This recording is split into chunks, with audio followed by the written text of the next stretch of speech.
안녕하십니까, 임원주 목사입니다. 사랑침례교회 정동수 목사의 교회론 예배론을 다루는 작은 시리즈의 세 번째 편을 시작하겠습니다.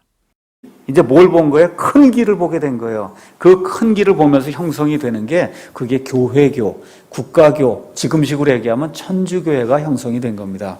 그래서 로마라고 하는 그런 도시에서 천주교회가 형성이 되는 가운데 나중에 로마가 수도를 어디로 옮겨요? 저쪽 지금의 터키의 이스탄불이라고 하는, 그렇죠? 옛날엔 콘스탄티노플이라고 하는 그 도시로 수도를 옮겨가요. 그 동로마 쪽으로 이제 옮겨가게 됩니다. 이렇게 되면서 거기서 생겨난 그런 종교를 우리가 뭐라고 얘기하냐면 그리스 정교회라고 얘기하는 거예요. 러시아 정교회, 그리스 정교회. 그러니까 천주교, 그 다음에 정교회는 다 똑같은 거예요. 큰 길로 가는 거예요. 아기 예수와 그 다음에 누구를 섬겨요? 마리아를 섬기는 거예요. 이러한 이 성경에 있는 것 외에 사람들의 그 전통과 어떤 그런 구습들을 그대로 가져다가 인정을 하면서 그냥 하나님도 섬기고 잡신도 섬기고 하는 그런 일들을 하는 그런 큰 길이 열리게 됐어요. 그 일을 시작한 게 천주교회다. 지금 정동수 목사는 최소 1000년 이상, 길게 보면 2000년 교회사를 시간순 상관없이 하나로 짬뽕 해가지고 만들었어요. 자, 연대를 한번 생각해 봅시다. AD 313년에 콘스탄티누스 황제가 기독교를 공인했습니다.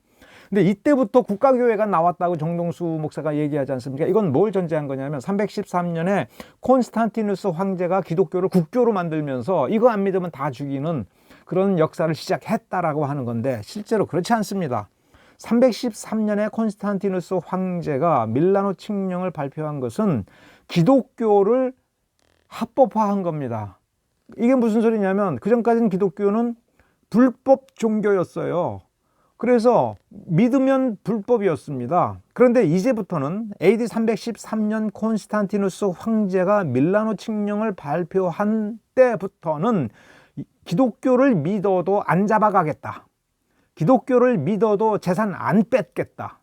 그러면 기독교인들이 모여서 헌금을 모아가지고 건물을 샀을 때에 그것을 교회라는 이름으로 소유권을 등기한다라고 했을 때 그 등기를 받아주겠다. 즉, 그 전까지는 불법 종교였으니까 예배당이라고 하는 것을 숨겼어야 돼요. 그리고 기독교라는 교회 이름으로 등기가 안 됐습니다. 소유권 이전이 안 돼요. 그러니까 개인 재산으로 등기를 하고 몰래 모였어야 돼요. 그럼 이게 한 30년, 40년 지나면 아니 그 전에라도 그 소유권자가 어느 날 이 건물을 다른 사람한테 팔아버리고 도망을 간다. 그러면 그 교회 건물은 어떻게 됩니까? 아니 이거는 원래 공공재산이야 라고 어디 가서도 말을 못해요. 왜? 불법 종교니까. 콘스탄티누스 황제는 기독교회에 무슨 특혜는 주지 않는다. 특혜를 주지는 않는다.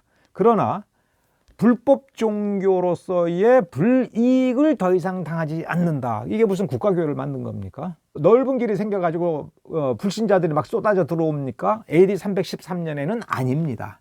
AD 313년에 기독교가 공인되어서 교회로 들어온 사람들은 더 이상 재산을 안 뺏겨도 되고 신분상의 불이익을 당하지 않아도 되고 붙잡혀 가지 않아도 되니까 믿고 싶으면 언제든지 와서 예배 드리는 겁니다. 그러니까 오고 싶었으나 받기 때문에 못 오는 사람들이 막 몰려오는 거를 보고 정동수 목사는 국가교회 넓은 길이니까 무슨 특혜가 있으니까 안 가면 죽이니까 그렇게 설명하면 안 되죠. 313년으로부터 12년이 지난 AD 325년에 니케아 종교회의를 콘스탄티누스 황제가 열었습니다. 근데 이것은 아리우스파와 아다나시우스파가 싸우니까, 그리고 아리우스파가 지역의 종교회의에서 이단으로 정죄되니까 아리우스파가 주로 활동하는 곳이 콘스탄티노플. 그러니까 정동수 목사는 지금의 이스탄불이 과거의 콘스탄티노플이라고 했는데 이때 당시의 이름은 AD 325년 당시의 이름은 비잔티움이었습니다. 그 비잔티움을 새로운 수도가 아니라 제2의 수도, 동방 수도로 만들기 위해서 제국의 국가 이익의 3분의 2에 해당하는 엄청난 부가 축적되어 있는 이 동방을 관리하기 위하여 비잔티움을 제2의 수도, 동방 수도로 만들어서 2개의 수도를 관리 운영하려고 하는 계획하에 도시를 새로 만들고 있는 과정 중에 니케아는 그 근처에 멀지 않은 곳이에요. 황제의 별장 지역이었는데 당시 비잔티움은 건설 중이었으니까 이 터키 쪽에 와서 주로 거처를 하고 있었거든요.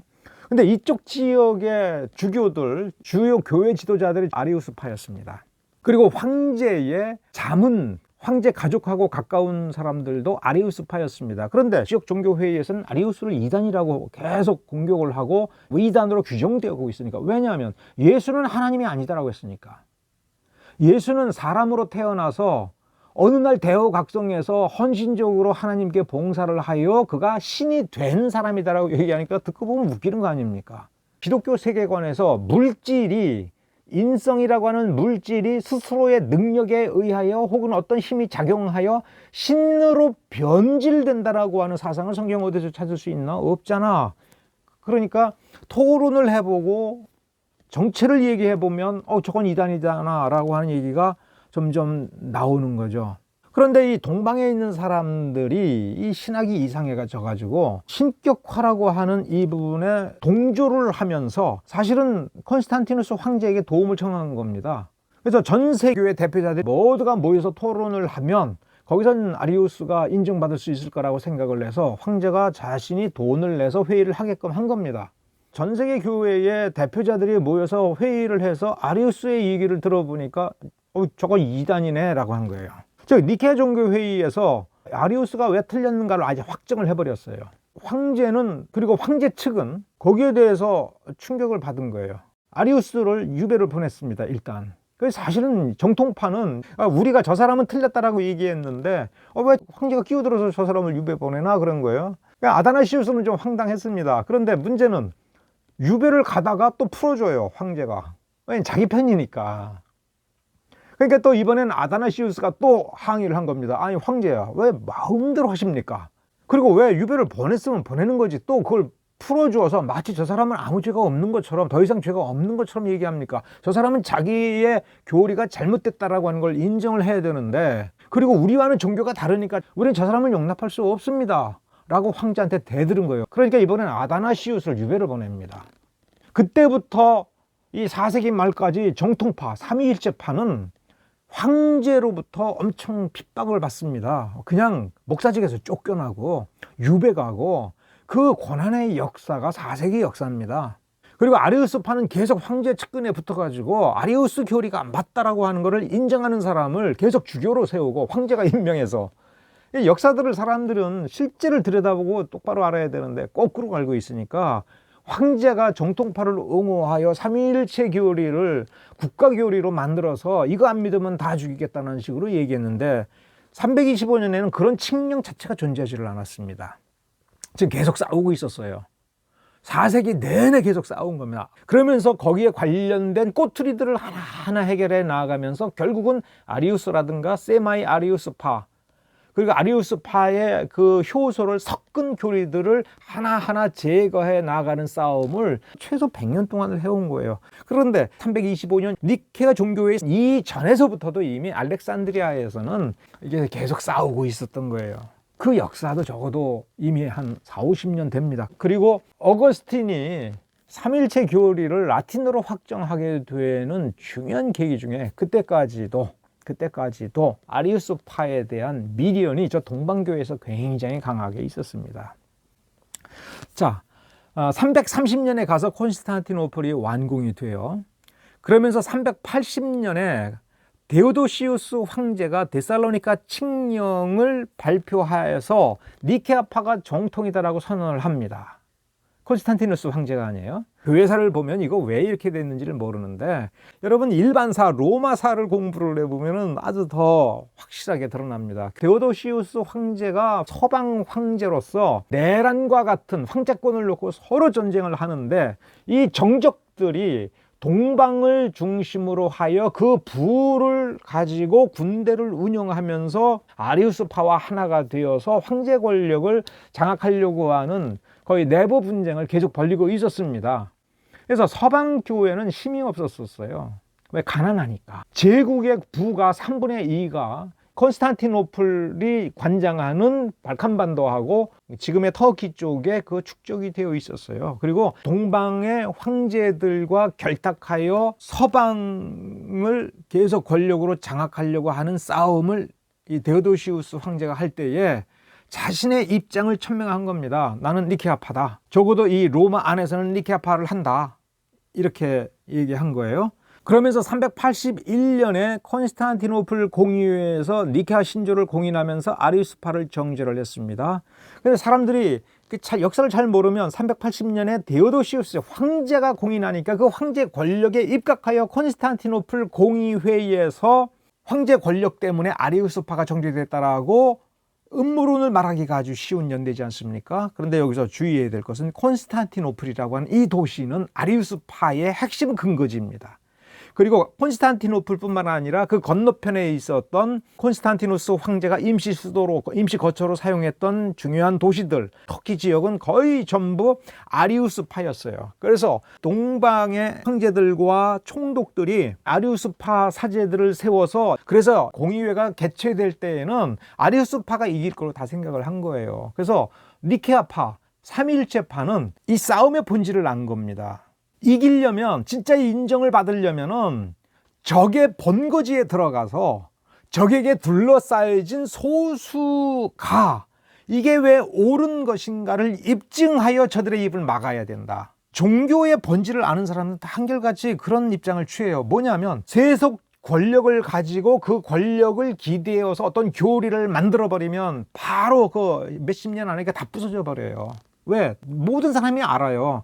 이게 아닌데 권력으로 눌렀구나 하면서 바로 사실은 그때부터 순교자가 나옵니다. 어떤 이단도 무력으로 탄압하면 그 이단은 없어지지 않아요. 더 강해집니다. 이게 종교의 역사예요. 그러니까 니케아 정통파가 우리가 옳다라는 것을 인정받는 것을 우리끼리 해서는 안 되고 적의 본거지에 들어가서 아리우스파의 최고의 논객들과 피를 흘려가면서 이 진리를 주장하여 이 진리를 저들 입에서 인정을 받아야, 그래서 이 표결이 바뀌어야 제대로 이 진리가 진리로 선다라고 하는 것을 알기 때문에 적진 한가운데로 들어가는 게 콘스탄티노플 공의회입니다. 기록을 보면 이 공의회에서 아리우스파를 정죄하는 것으로 끝나지 않고요.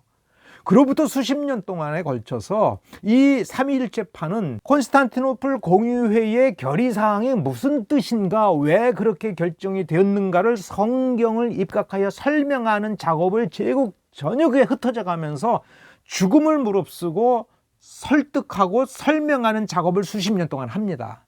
그러니까 정통교리는 권력에 의해서 세워지는 게 아닙니다. 이거는 불교의 역사도 그렇고 이슬람 역사도 그렇고 어떤 종교의 역사도 다 똑같은 거예요. 그러면서 385년에 로마 내해서라고 지금 써 있지 않습니까? 385년에 데오도시 황제의 직할지가 로마입니다. 동방은 아직 아니에요. 그러니까 일단 먼저 동물제사 금지합니다. 그러니까 동물제사를 금지하는 게 이게 잘못된 겁니까? 이거 아니잖아요. 그러면서 비기독교 의식을 중지해요. 의식을 중지하는 건 맞지 않습니까? 그럼 기독교 의식은 뭐냐라고 할 때, 그럼 기독교 의식이라는 게 무슨 제사 의식이겠습니까? 최소한 것들을 반드시 집어넣어요.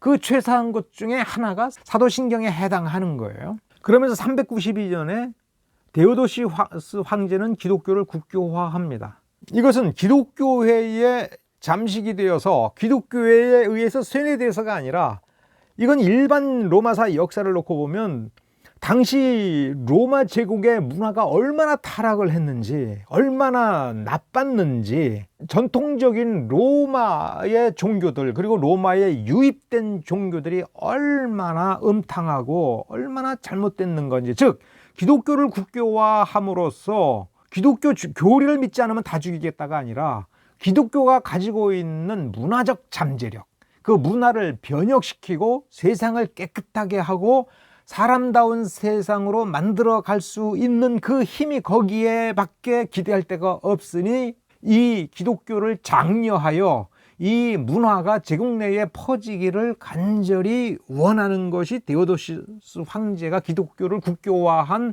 의도인 것입니다. 395년에 분할 통치를 시작합니다. 데오도시우스 황제가 죽으면서 동로마 제국과 서로마 제국으로 공식적으로 분류가 됩니다.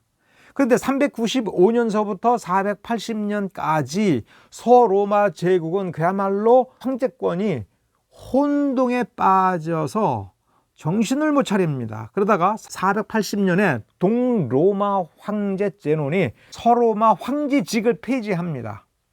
이건 동로마 입장에서요. 480년에 서로마 제국 황제직을 공식적으로 폐지했다고 해서 그 지역에 있는 로마인들은 우리는 로마인들이 아니다라고 생각한 게 아니에요. 로마인들은 거기에 있습니다. 그리고 거기에 여전히 교회가 있었던 거예요. 그러니까 이슬람이 아직 나타나기 전이니까 그 여러 중요한 거점 도시들의 그 교회들은 여전히 있었던 거예요. 그래서 서로 동등한 지위를 가지고 있느냐, 어떤 도시의 주교가 더 높으냐, 이걸 가지고 또 서로 논쟁을 했었습니다. 8세기에 성상, 그 다음에 화상 파기 논쟁이 동로마 콘스탄티노플에서부터 발생해서 서방교회까지 끼어들은 전 세계적 논쟁이 됩니다. 그러면서 적대감이 생깁니다. 헬라어 문화권의 교회와 라틴 문화권의 교회 사이에 서로 치고받고 하는 논쟁이 벌어집니다. 왜냐하면 성상을 인정할 거냐, 화상을 인정할 거냐, 예배 시간에 그걸 써도 되느냐, 교회 장식에 써도 되느냐, 이건 굉장히 중요한 문제입니다. 근데 이 논쟁이, 여러분 연대를 보십시오. 거의 100년이 갑니다. 그러니까 옛날이기 때문에 더 그래요. 그러면서 861년서부터 863년에 콘스탄티노플 총대주교 해임과 취임에 관련된 논쟁이 동로마에서, 즉 콘스탄티노플에서부터 벌어져 가지고 다시 또 로마, 도시 로마까지 끼어들어가서 전 세계 논쟁으로 번집니다. 이 논쟁이 생기게 된 이유는 동로마 황제가 콘스탄티노플 주교, 대총대주교라고 지금 번역을 하고 있는데, 주교를 해임하고 자기가 원하는 사람을 임명했습니다. 아무것도 아닌 평신도를 그냥 총대주교로 임명을 한 거예요. 아무것도 모르는 사람을 황제 입맛에 맞춰서 임명하는 것이 이게 옳으냐?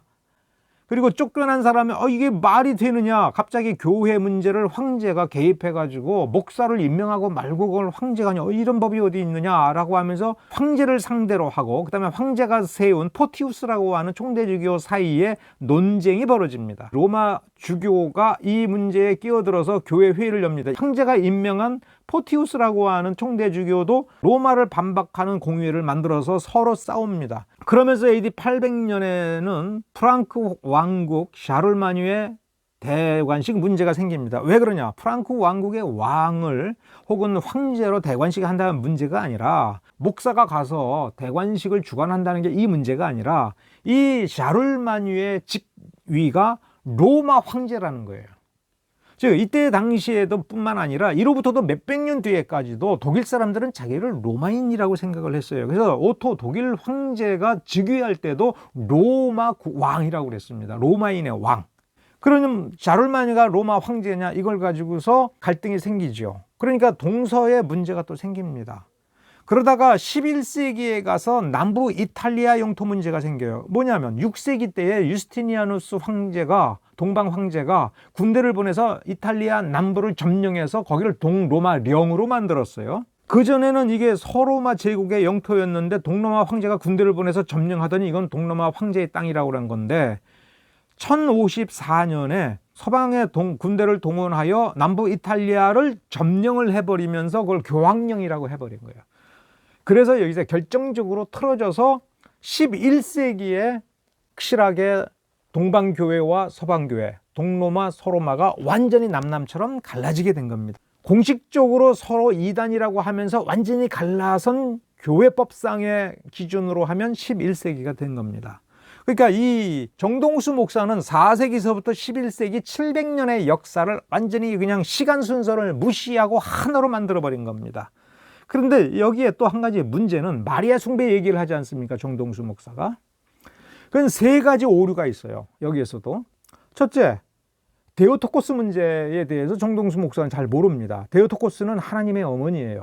성모라는 번역어로 표현할 수 있는 게 이 데오토코스라는 헬라어입니다. 이게 3세기 때에 데오토코스라는 용어가 나오고 논쟁이 벌어집니다. 근데 이것은 마리아를 성모로 숭배하자라는 얘기가 아니에요. 즉 아리우스 논쟁의 이 전 단계로서 아리우스파와 같은 사상이 나오게 되는 중요한 계기의 논쟁은 이미 이때부터 있었던 거예요. 그게 뭐냐면 예수는 사람으로 태어났다예요. 그러니까 그게 아니다. 성경의 가르침을 가자. 우리가 이해를 하든 못하든 성경은 예수가 처음부터 하나님이었고 영원 불변한 하나님이신데 사람의 육신을 입고 오셨다. 그럼 본질상 그분은 변함이 없다라고 얘기를 해야 되고, 인성 때문에 신성이 제한받는 일은 원래 없는 거다. 스스로 자기를 낮추어서 비하하여 신성의 능력을 그때 발휘하지 않았을 뿐이지 그분은 동일하게 하나님이시고 뭐가 박탈된 적이 없다.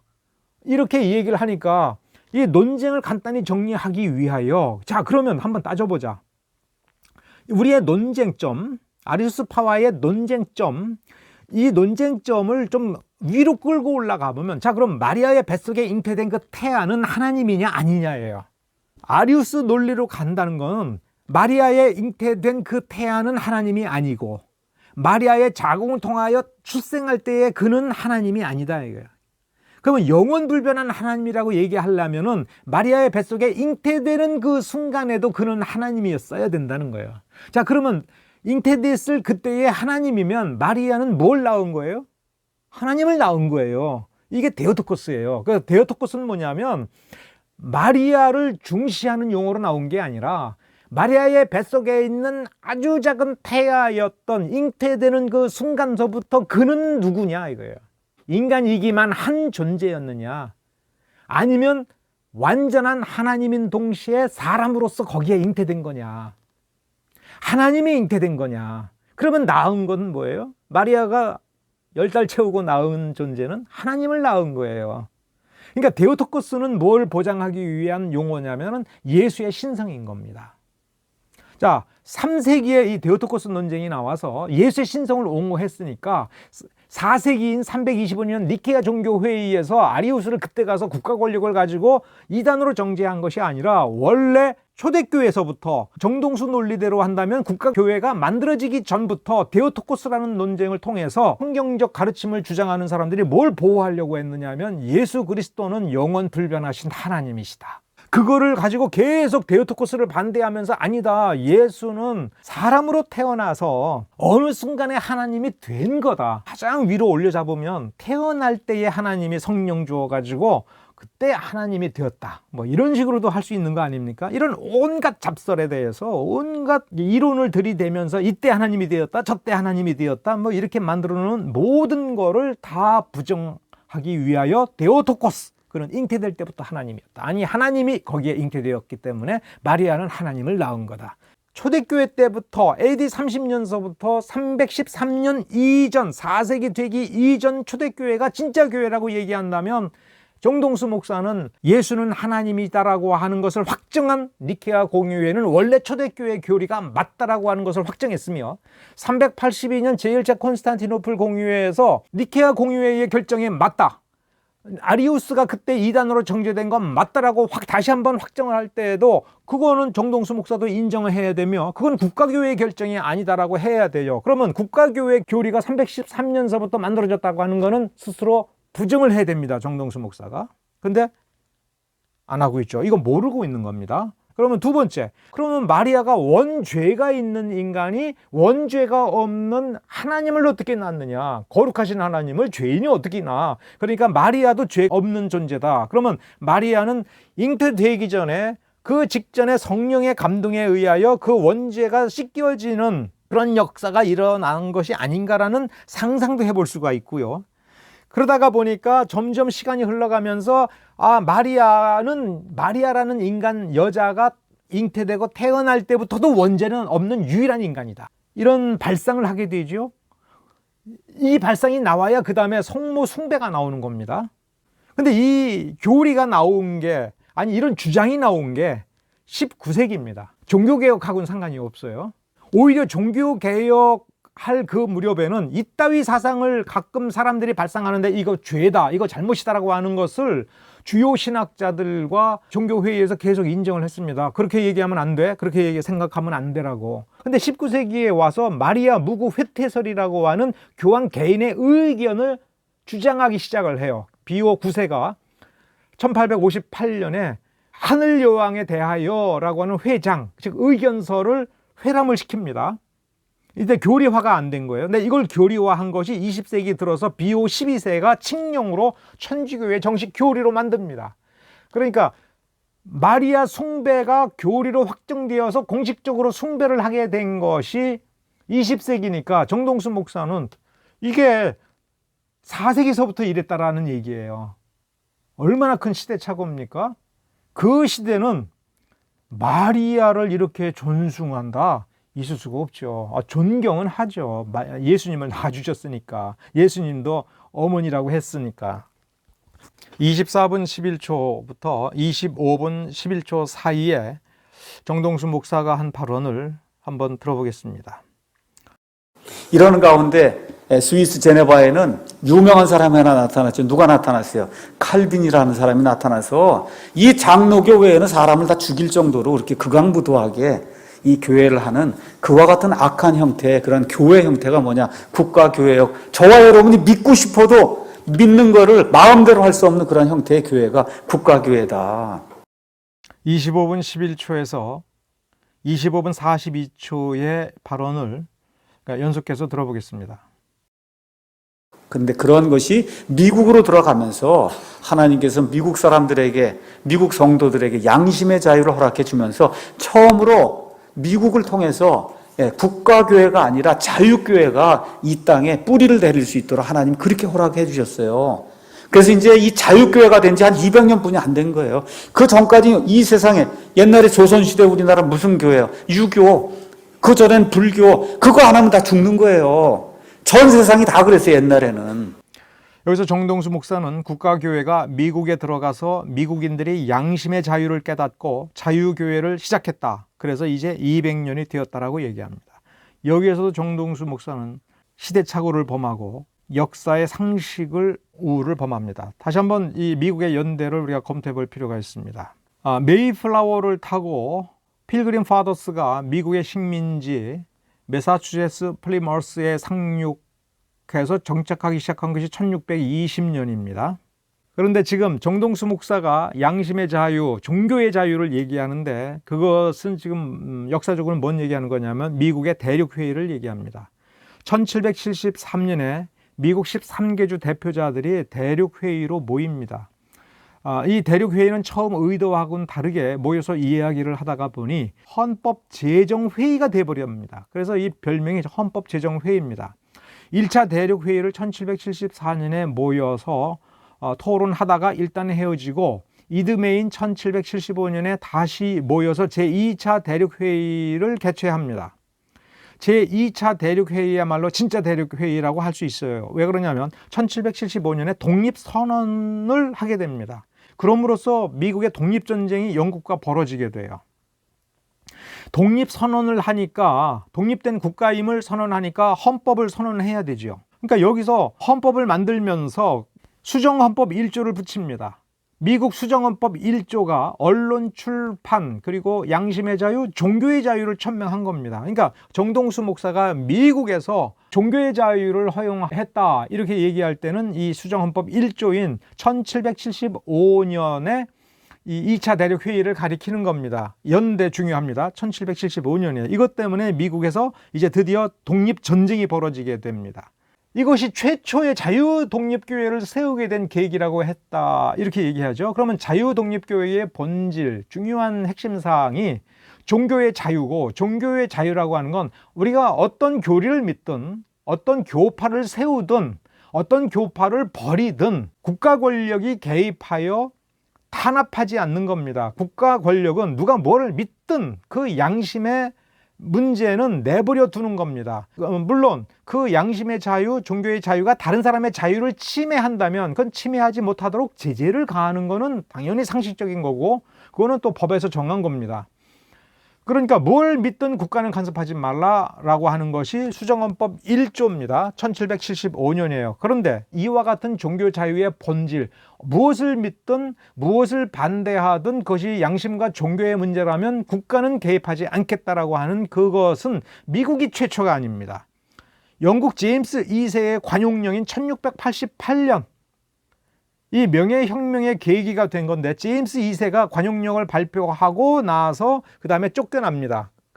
그래서 오렌지공 윌리엄이 영국 국왕이 되는 사건이 이제 곧 벌어지는데 1688년 관용령은 이제 더 이상 종교 문제를 가지고 비국교도들 심지어 카톨릭파도 탄압하지 않겠다. 종교의 자유를 허용한다라고 하는 선언이고 실제로 종교의 자유가 됩니다.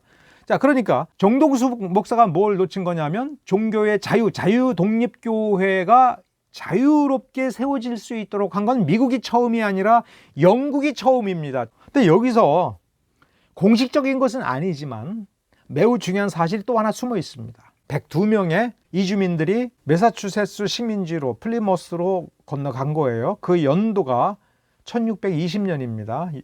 그런데 이 필그림 파더스는 원래 비국교파여서 탄압을 받는 것을 못 견뎌서 네덜란드로 이주했어요. 그래서 네덜란드에서는 아무런 반대를 받지 않고 자유롭게 자기 원하는 대로 믿었습니다. 자, 그러면 여기서 네덜란드는 그러면 신앙의 자유가 실질적으로 있었습니다.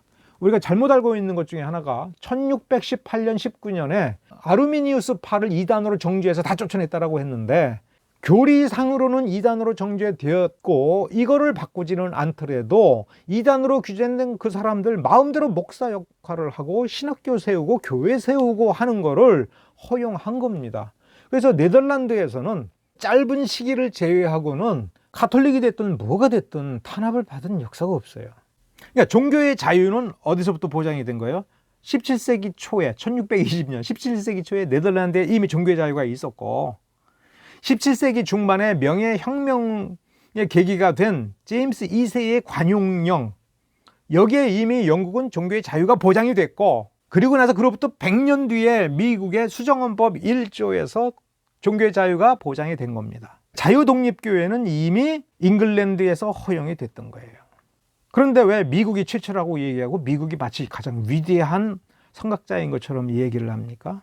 침례교인들은 그 정신을 어디서 배운 거예요? 영국의 잉글랜드의 청교도 정신에서 교회로부터 이게 계속 끌고 오면서 발전시킨 거지 어느 날 무슨 선언문 하나 보고서 깨우치고 야 이렇게 해보자 해서 깨우치는 게 아니에요. 그거를 교회의 체질로서 가지게 되는 것이 이 역사와 전통이 없으면 안 되는 겁니다. 이 부분을 빼놓고 설명하는 것이 정동수 목사입니다. 오늘은 여기까지입니다. 다음 동영상으로 만나겠습니다. 감사합니다.